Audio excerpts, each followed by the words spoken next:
Hey Aries, it's Empress Rose here. Welcome to your reading. Hope you're doing well. These are general readings, so we're going to take what works and leave what doesn't, as with everything in life. And if I don't catch a wavelength here, check your other major placements: Sun, Moon, Rising, and sometimes Venus. Or even if I do catch a wavelength, there might be a different one, a different storyline I catch on one of the other ones. We're starting with the Oracle decks for an intuitive vibe of where we're going today. And then we're going to move on to the Golden Tarot for a more traditional tarot spread. All right. All right, Aries. Moonology is the one that's talking today. That's got a lot to say.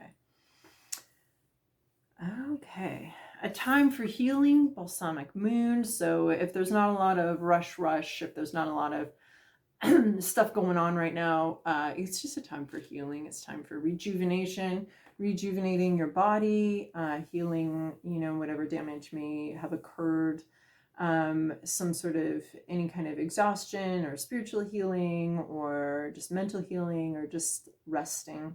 Time for healing. So you're healing something here. Show the world the real you, full moon in Aquarius, communicating very clearly your feelings about something, how you feel, right? Aquarius is an air sign, communication, but the water bringer, communicating about emotions. They deal with emotional communications. So showing the world the real you, how you really feel. Don't hide that. This could be a very healing thing for you, actually, right? I was thinking of balsamic moon as like rest time healing, but this could be really healing, really talking about something and sharing something very genuine and real for you with someone who's safe to talk to.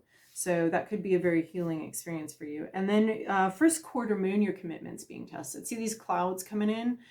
There's something that you might want, but the road may be a little bit rocky, a little bit unclear, but just keep heading towards what you want. I'm reminded of a really cool book called The Lion Tracker's Guide to Life.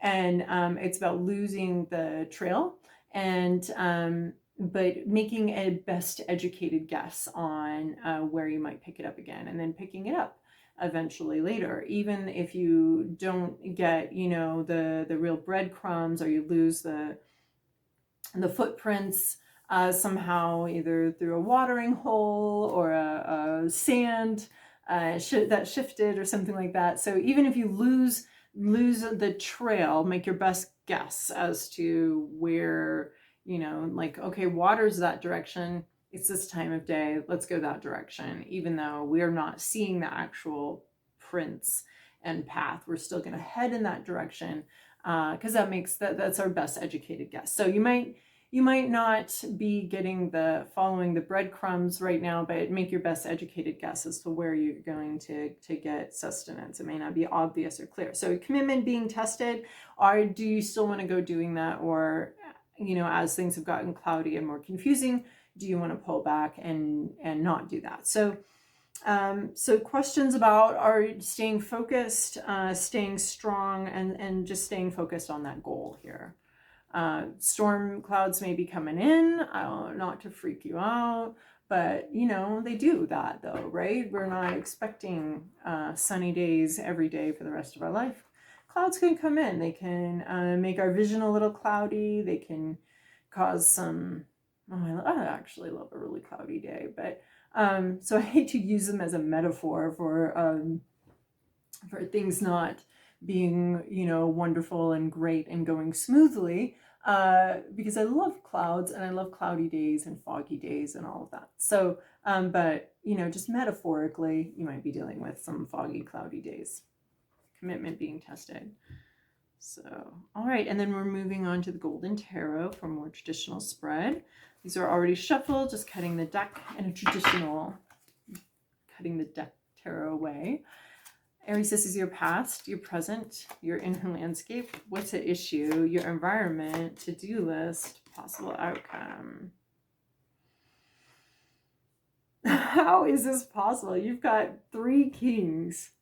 This reminds me of, the 3 kings that come to Jesus, the Christ child, with their gifts. You've got 3 kings here. So that's either you've mastered everything to the point of basically being an emperor, which who knows, or you've got a lot of powerful people here with that you're dealing with. Fascinating. My goodness. 3 kings? Hold on. All right, so the Golden Tarot, one of the things as I was pulling it out today was that I just really like, it has a lot of information with the deck that I really appreciate. And so that triggered me. 3 kings in one spread is pretty unusual. So I looked it up, and it's supposed to signify something. Like there's just different things. And all I remember is that they signify something, but what, I don't know. So this is supposed to mean prize or a great honor being bestowed. So in your recent past, we have King of Coins. So again, talking about either a person or yourself at a level of mastery.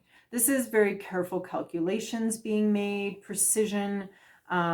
This king this can be wealth, this can be work, this can be this can be a boss type energy. This is someone who's invested a lot of time and a lot of energy into their career, into their finances. They've been able to predict patterns, and they have mastered, and male or female, right? Kings aren't necessarily gendered here. So, so male or female, this is someone who has really made a lot of careful calculations. Slow and steady wins the race, and they have certainly won. Time was on their side. They used it.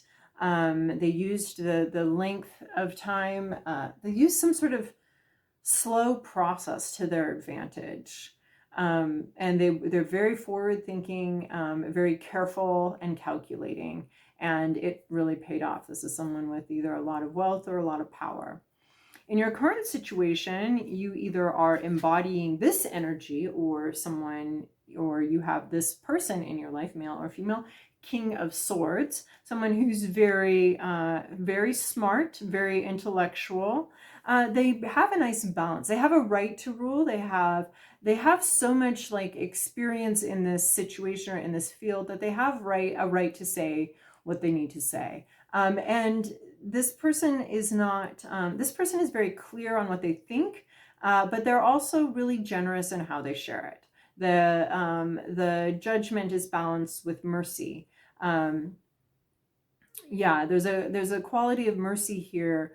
So this person can speak the truth, but in a way that's easy to hear.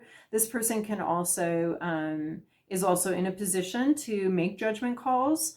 And they do it fairly with a lot of generosity. They're not cruel with it. They have this power. They have this right. So this again, we've got a boss energy. We've got someone with a right to rule, right to make these decisions. As part of sort of the institution that surrounds them, right? He sits on the throne. This is his throne. He wears the crown. It's his crown. So this is his understanding. This again is probably an expert in the field of knowledge of some kind, and they know what they're doing, and they have a right to make these judgments. And they tend to make them pretty generously. They're not a jerk about it, or they're not just a stickler for rules. They're okay, yeah, these are the rules, but there can be exceptions too, right? They understand the full gamut of life and extenuating circumstances and all of that. So in your hopes, your fears, your inner landscape, what you're concerned about is poverty. You're concerned about either being left out, being abandoned, or being financially abandoned. You might be concerned about being impoverished, about your finances, about everybody else, someone else around you may be having something that you don't, and feeling very left out, and maybe not having the emotional support you would like.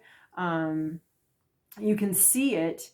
There could be a sense of jealousy here, of wanting what somebody else has, wanting somebody else's wealth, wanting somebody else's abundance. You could be worried about worried about lacking something, just not having the financial or even emotional support that you would really like for this situation. So that could concern you as a possibility for your future, or just something that's weighing heavily, is this feeling, at least, that you don't have what you need and that other people do have what they need, and you're feeling left out in the cold here. What's at issue is this Page of Wands. This could be someone being very irresponsible, an irresponsible youth. Someone who, this can also be a lack of inspiration, not feeling, you're out in the desert, you're out here in no man's land, and there you stay. There's nothing really surprising out here. There's no messages. There could be a lack of messages here. There's nothing new that's inspiring you.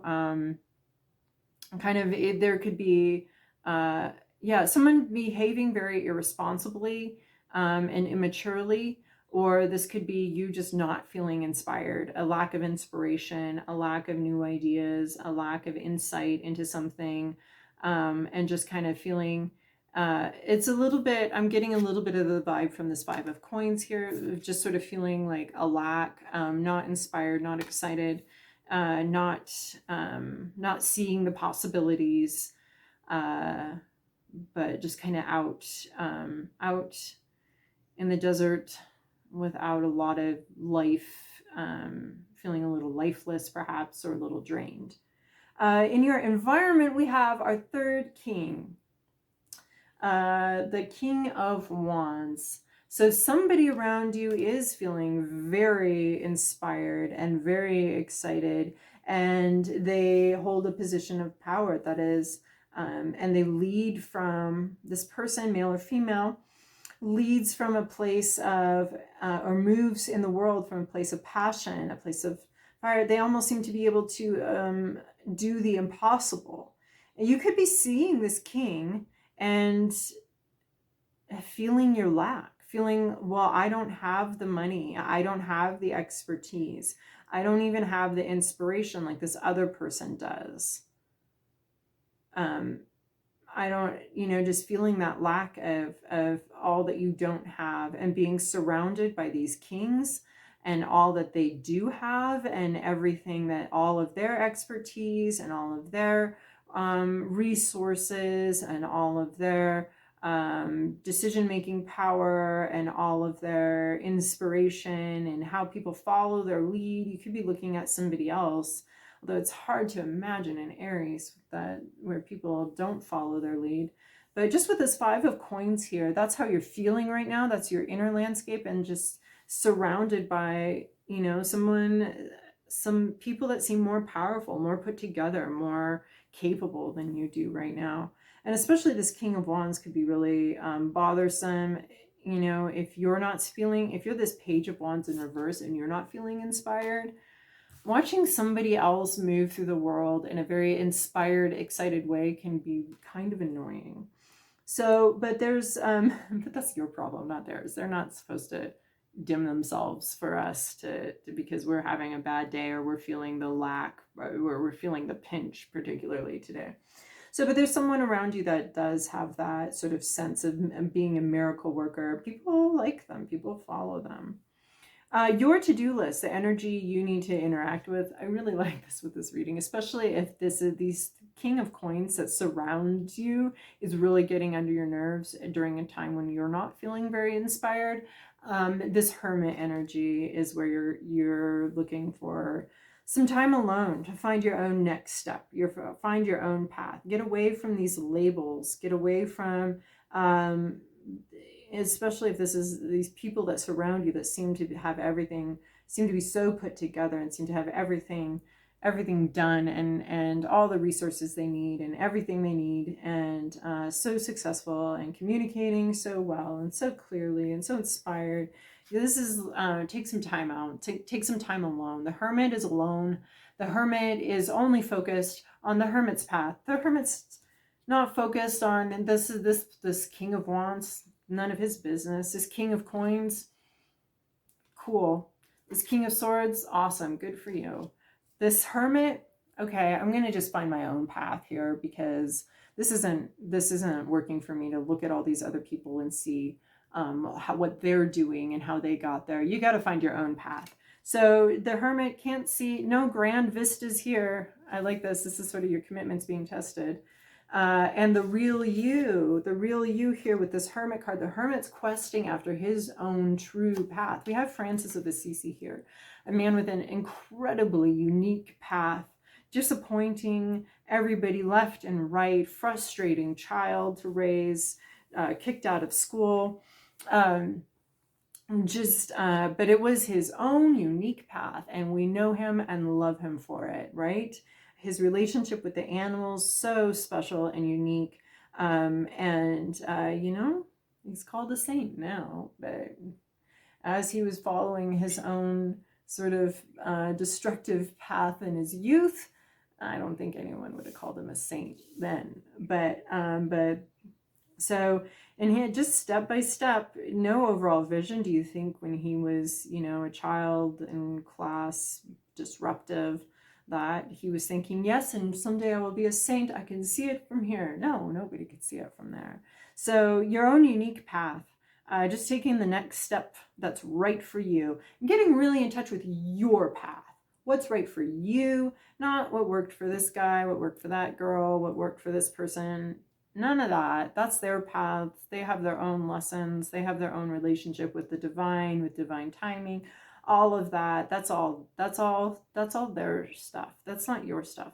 So this even can be like, you know, not taking on a spouse's expectations, not taking up on your children's expectations or your parents' expectations, but letting all of that fall away. Letting all these expectations of you, all these rules, all of these roles that you play and these labels that we take on, they feel good and important at the time, but they can't be permanent, right? So allowing some sort of impermanence of the labels and just getting in touch with who you truly are, your individual path, your unique individual path, and maybe even taking some time away from other people, some time to yourself, a little retreat or something, even if just for a few hours, getting away to just refine yourself, reconnect with yourself, and reconnect with your own individual and unique path. Possible outcome, Six of Swords. Possible outcome is you don't like where you're at and you just head off into the future wounded. There's assistance here, but there is also a sense of, okay, I don't like where I've been. I don't like this. I don't like this situation. I'm just going to move forward. I'm just going to move on to something else, anything else. It comes under this Five of Coins, this word. You might be wanting to move on your own, wanting to be alone, and just work from your own true self and your own heart. But this Five of Coins, you could be worried about feeling left out if you do that, worried about poverty, worried about all sorts of things like that. But the Six of Swords is saying that you may end up going forward on your own anyway. Like something here, there's a lot of success here, and it just doesn't seem like it's resonating with you, or there's a bunch of successful people and you're not 100% sure that this is where you belong. So you're heading into Hermit energy, trying to figure out where you belong. Possible outcome of that Hermit energy, figuring out where you belong, what your next step is, where you do belong, because you're feeling this sense of not belonging here. Where do you belong? And you may end up just taking off. Right? I mean, not just like leaving your kids and stuff like that, obviously. You know, there are responsibilities that are not going to be good for us to shirk. Well, what do I know about your path? I don't know. But generally speaking, you know, but see, she's got her responsibility with her. She's got her child with her. She's got the thing she's here to care for. She's not just leaving on her own. She's leaving with her precious, her beautiful baby. She's not abandoning anyone, but she is abandoning a situation and leaving a situation. There may be some help here for you to move forward, but it is a leap of faith away, not towards. Sometimes we always talk about a leap of faith towards something. I can see where I want to go and I'm going to leap over there, but this is not over, I'm just going to leap away from this because this isn't working for me anymore. And I no longer want to be bogged down by this energy. So it's a leap of faith away from something and hoping that the bridge creates itself, which you do have help here. You do have a helper that appears and helps to ferry you across. The Six of Swords always is a leap away from something, a leap of faith away from a known environment that's no longer working for you. And this leap of faith is met with the spiritual or physical help. All right, so Aries, I hope that that was helpful for you. Thank you so much for your likes, subscribes, and comments. I very much appreciate them. Have a great fortnight.